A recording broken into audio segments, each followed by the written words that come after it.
Good evening. It's Saturday, the 2nd of August. You're tuned in to our 6 p.m. newscast coming to you from ARIRANG's news centre in Seoul. I'm Mark Broom. Our top story this evening, Typhoon Nakri is slamming parts of southern Korea, packing strong gusty winds and dropping heavy rains over large parts of the country.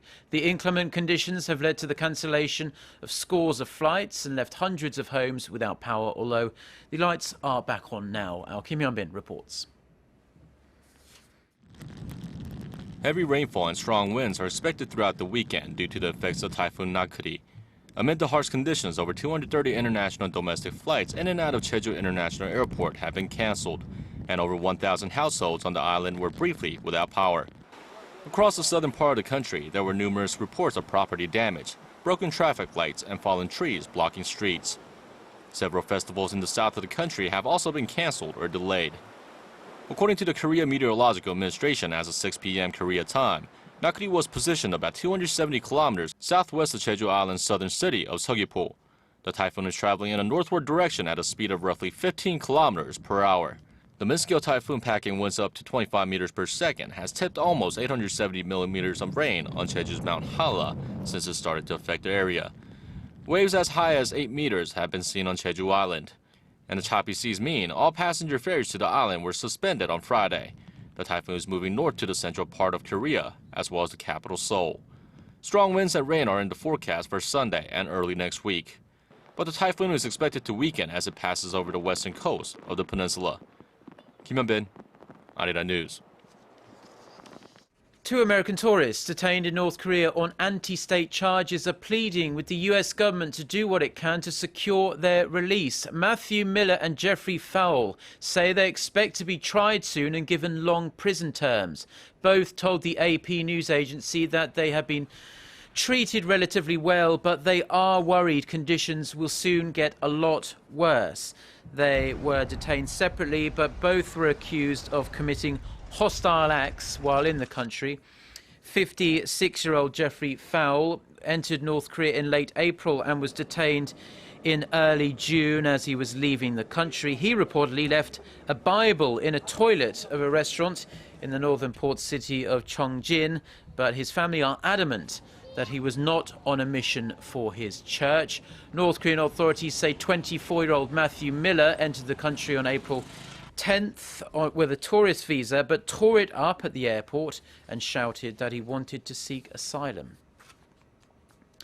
Now, a new deputy commander of American forces in Korea has been appointed by President Barack Obama. Defense Secretary Chuck Hagel says Air Force Major General Terrence J. O'Shaughnessy has been nominated for appointment to the rank of Lieutenant General and for the Deputy Commander of UN Command Korea, Deputy USFK Commander and Commander of the 7th Air Force.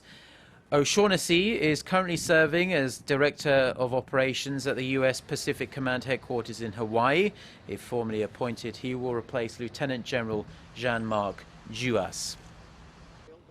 Now, Korean automakers have made a concerted effort to enter the Russian market in recent years and have been largely successful. And while a growing number of Hyundai and Kias can be seen on the streets of Moscow, St. Petersburg and other major Russian cities, the companies are still struggling to turn a decent profit. Our Kim Min-ji explains why.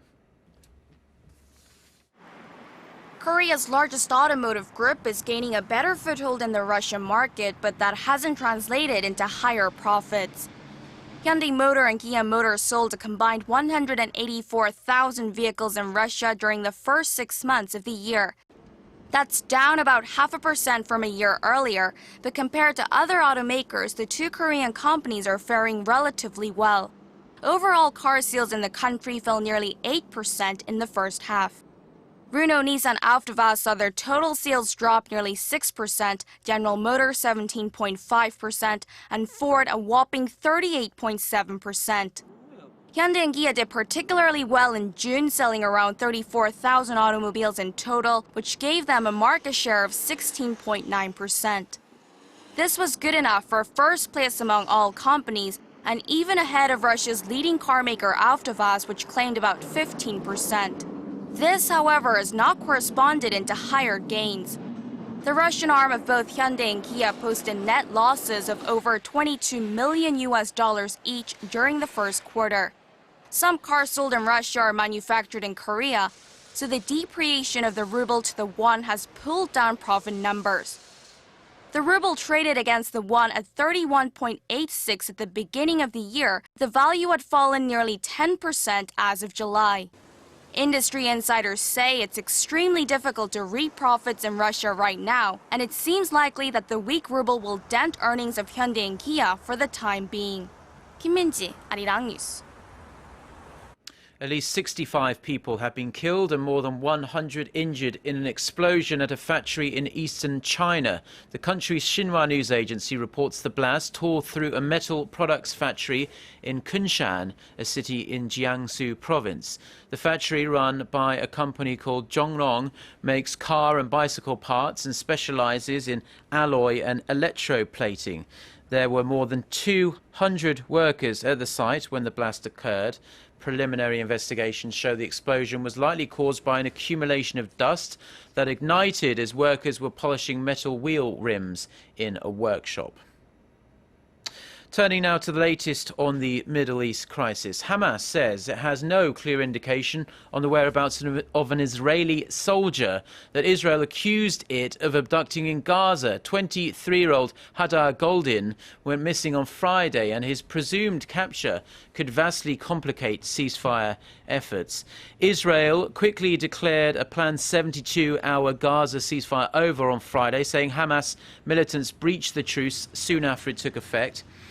Now, hospital officials in Gaza say Israeli shelling on Friday killed at least 150 Palestinians and wounded hundreds of others. Almost 1,700 Palestinians, mainly civilians, and some 60 Israeli soldiers have been killed over the last 3.5 weeks. Now, the Ebola outbreak in West Africa is spreading faster than efforts to control it. The head of the World Health Organization, Margaret Chan, says that failure to contain the outbreak could be catastrophic in terms of lives lost. She says the virus, which has so far killed more than 700 people in Guinea, Liberia and Sierra Leone since February, could be stopped if well managed. Meanwhile, the Korean government is warning Korean nationals against travelling to all three countries and advising those residing in those countries to evacuate. There are some 200 Korean nationals in the three West African countries in question. There are about 70 in Guinea, 30 in Liberia and some 90 in Sierra Leone. They are mostly residents and short-term missionaries. Now, if you're planning a trip to one of Korea's beaches this summer, you'll want to stay on your guard while you're in the water, because warmer sea temperatures around the nation have provided a very comfortable habitat for jellyfish. But it will provide you with an uncomfortable trip to the hospital if you become one of the growing number of sting victims out there. Son Jung-in reports. The recent spell of hot weather has attracted a rising number of unwelcome visitors to Korea's beaches. Jellyfish. They're beautiful on the outside, but their venom is among the most toxic on Earth. More and more of these creatures are being spotted on the coastlines of the peninsula this year. The number of jellyfish victims has jumped 2.5 times over the past 5 years. And August is the most common time for jellyfish attacks. Last year, 7 out of every 10 victims were stung in the month. The results can be painful. Symptoms can include a stinging pain, itching, and a rash. A more powerful sting can cause nausea, breathing difficulties, and even death. If you're stung, it is recommended you wash the affected area immediately with seawater. You should avoid rinsing it with tap or fresh water because it can cause more venom to be released from cells that may still be attached on the skin. Any remaining tentacles should be removed, first by lifting them off using a plastic card and then by plucking them out with tweezers. Son Jung-in, ARIRANG News. Some sound advice there. Now, taking a look at your weekend weather. Most of the central region is under overcast skies on this evening. It's been an extremely hot day here in Korea. We are expecting rain later, which will continue through Sunday and well into Monday, in fact, as the country remains under the effect of that Typhoon Nakri. The rain will bring the temperature down tomorrow, though, with the high in Seoul topping out at just 28 degrees Celsius. Let's take a look at the weather conditions wherever you are in the world.